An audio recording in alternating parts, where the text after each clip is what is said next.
Let's learn how to divide the number 250 by 5 using the long division method. See that the first digit 2 is less than 5. So we will consider the first two digits. That is the number 25. We know that 5 times 5 is 25. Subtract, we get a 0. As 0 is less than 5, so we will bring down this number 0 here.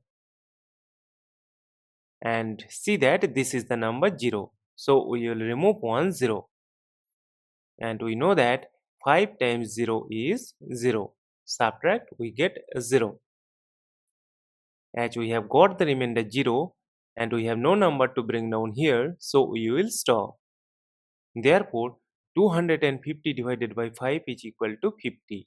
And this is our final answer.